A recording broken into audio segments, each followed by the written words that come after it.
আসসালামু আলাইকুম সুপ্রিয় দর্শক সবাই কেমন আছেন? চলে আসলাম আগামীকাল বৃহস্পতিবার 20 আগস্ট 2026 এইমাত্র পাওয়া মেঘ বৃষ্টি, নিম্নচাপ, ঘূর্ণিঝড়, বন্যা এবং আবহাওয়ার খুবই গুরুত্বপূর্ণ সংবাদ নিয়ে।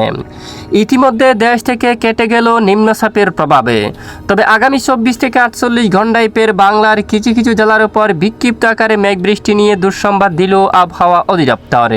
নিম্নচাপের প্রভাব কেটে গেলেও ইতিমধ্যে বাংলার আকাশে সক্রিয় রয়েছে আংশিক মেঘমালা। আজ রাতের মধ্যে ঢাকা, খুলনা, বরিশাল ও চট্টগ্রাম বিভাগের বেশ কিছু এলাকায় আকাশ আংশিক মেঘলা থাকতে পারে। রংপুর, ময়মনসিংহ ও সিলেট বিভাগের কিছু কিছু এলাকায় বিক্ষিপ্ত আকারে বজ্রসহ বৃষ্টিপাতের সম্ভাবনা রয়েছে।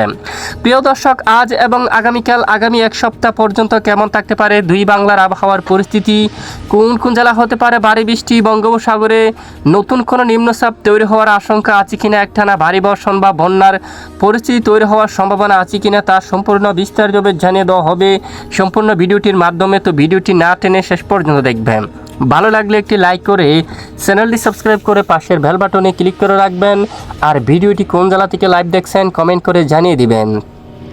এই মুহূর্তে আজ রাতের মেঘমালা উপগ্রহ রাডারে স্যাটেলাইট ইমেজের উপর দেখা যাচ্ছে বর্তমান আকাশের পরিস্থিতি লক্ষ্য করুন। এদিকে ময়মনসিংহ, সরিষাবাড়ি, বগুড়া, মহাদেবপুর, এখানে ঘোড়ারঘাট অংশ, এখানে আকাশ আংশিক মেঘলা। এছাড়া জামালপুর, নালিতাবাড়ি, বাহাদুরবাদ, শিবগঞ্জের এই অঞ্চলে আকাশ মেঘলা থাকতে পারে, সঙ্গে কিছু এলাকায় বজ্রসহ বিক্ষিপ্ত আকারে বৃষ্টিপাত হতে দেখা যাচ্ছে এবং রাতের মধ্যে হতে পারে বজ্রসহ বিক্ষিপ্ত বৃষ্টিপাত। এদিকে রংপুর, দিনাজপুর, ঠাকুরগাঁও, পঞ্চগড়, গাইবান্ধা এদিকে আকাশ আংশিক মেঘলা রয়েছে এবং এদিকে ময়মনসিংহ, সিলেট, মৌলভীবাজার, লাখাই সহ এদিকে আকাশ আংশিক মেঘলা রয়েছে এবং এদিকে ঢাকা সহ আকাশ আংশিক মেঘলা সহ পরিষ্কার থাকতে পারে। খুলনা বিভাগের বেশ কিছু এলাকায় আকাশ আংশিক মেঘলা থাকতে পারে। উত্তরের কিছু কিছু এলাকায় বিক্ষিপ্ত হালকা বৃষ্টিপাত হতে পারে। ময়মনসিংহ এবং চট্টগ্রাম বিভাগের বেশ কিছু এলাকায় আংশিক মেঘলা থাকতে পারে এবং মেঘলা আকাশের সঙ্গে দু এক স্থানে বিক্ষিপ্ত হালকা বৃষ্টিপাত হতে পারে। তবে বেশিরভাগ এলাকায় আংশিক মেঘলা সহ আকাশ পরিষ্কার থাকতে পারে, বৃষ্টিপাতের কোনো সম্ভাবনা নেই।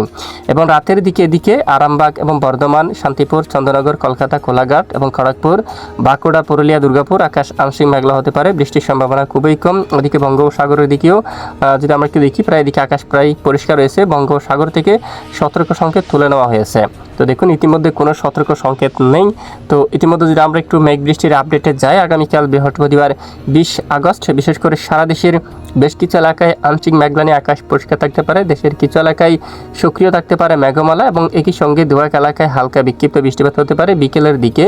এদিকে পাহাড়ি অঞ্চলে রোহাঙ্গাছড়ি এবং থানচি এলাকার দিকে, সাতকানিয়া এবং রাজস্থলী, বিলাইছড়ি, রাঙ্গামাটির দিকে, লংগদু, খাগড়াছড়ি, দিঘিনালা এই অঞ্চলের দিকে হালকা বজ্রসহ বিক্ষিপ্ত আকারে বৃষ্টিপাত থাকার সম্ভাবনা রয়েছে। ওই সময় ঢাকা, খুলনা, বরিশাল আকাশ প্রায় পরিষ্কার থাকতে পারে এবং দেশের কিছু কিছু এলাকায় ক্ষুদ্র ক্ষুদ্র মেঘ জমে হালকা বিক্ষিপ্ত বৃষ্টিপাত হতে পারে বৃহস্পতিবার 20 আগস্ট এবং রাত 9টার সময়। এদিকে রাতের দিকে সিলেট এবং মৌলভীবাজার বা দুয়াক অঞ্চলে হালকা বিক্ষিপ্ত বৃষ্টিপাত হওয়ার সম্ভাবনা থাকবে।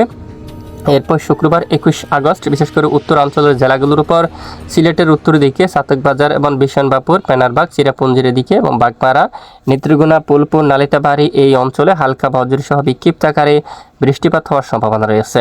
তো দেখুন এই হচ্ছে শুক্রবার 21 তারিখ বৃষ্টিপাতের আপডেট। এরপরে শনিবার 22 তারিখের আবহাওয়ার আপডেটে দেখা যাচ্ছে দেশের আকাশে হঠাৎ করে সক্রিয় হয়ে উঠতে পারে মেঘমালা ও বিক্ষিপ্ত বৃষ্টিপাত। তখন দেশের কিছু কিছু এলাকায় আকাশ প্রায় মেঘলা আকাশের সঙ্গে বজ্রসহ বৃষ্টিপাত হওয়ার সম্ভাবনা থাকতে পারে হালকা থেকে মাঝারি ধরনের।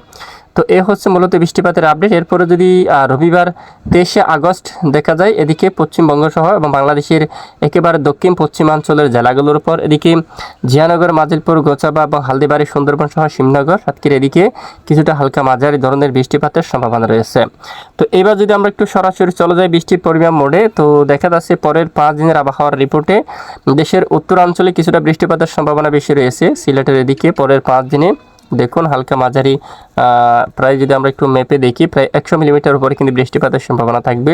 বিশনবাপুর, ফেনারবাগ এবং উত্তরের দিকে জৈন্তিয়াপুর এই এলাকায় প্রায় 100 মিলিমিটার উপরে, জাকিগঞ্জ সহ চরকাই এদিকে বৃষ্টিপাতের সম্ভাবনা থাকতে পারে এবং অন্যান্য জেলাগুলোর উপর ঢাকা সহ খুলনা, বরিশাল, চট্টগ্রাম প্রায় এখানে মেঘের আনাগোনা থাকতে পারে। দু এক এলাকায় বিক্ষিপ্ত বৃষ্টিপাত হতে পারে, তবে একটানা ভারী বর্ষণ হওয়ার মতো কোনো সম্ভাবনা নেই। পরের 10 দিনে এদিকে সিলেট বিভাগের বেশ কিছু এলাকায় প্রায় 200 মিলিমিটার উপরে কিন্তু বৃষ্টিপাতের সম্ভাবনা থাকবে মূলত পরের 10 দিনের আবহাওয়ার আপডেটে। আর ইতিমধ্যে বঙ্গোপসাগরের অবস্থা যদি আমরা একটু দেখি, দেখুন আজ বুধবার 19 আগস্ট রাত থেকে আগামীকাল বৃহস্পতিবারের মধ্যে বঙ্গোপসাগর, উত্তর বঙ্গোপসাগর স্বাভাবিক থাকতে পারে তবে দক্ষিণ বঙ্গোপসাগর উত্তাল থাকতে পারে। ঘন্টায় 54 কিলোমিটার বেগে বা কিছু স্থানে 60 কিলোমিটার বেগে ঝোড়ো হাওয়া দমকা বাতাস অব্যাহত থাকার সম্ভাবনা রয়েছে। আগামীকাল বৃহস্পতিবার 20 আগস্ট দেশের উপকূলবর্তী জেলাগুলোর উপর সর্বোচ্চ 30 কিলোমিটার বেগে বাতাস প্রবাহিত হতে পারে। দেখুন বেশ কিছু অঞ্চলে 30 কিলোমিটার বেগে বাতাস প্রবাহিত হওয়ার সম্ভাবনা রয়েছে। তো প্রিয় দর্শক, এ হচ্ছে মূলত আজকের আবহাওয়ার বিস্তারিত আপডেট। এতক্ষণ আমাদের সাথে থাকার জন্য অসংখ্য ধন্যবাদ।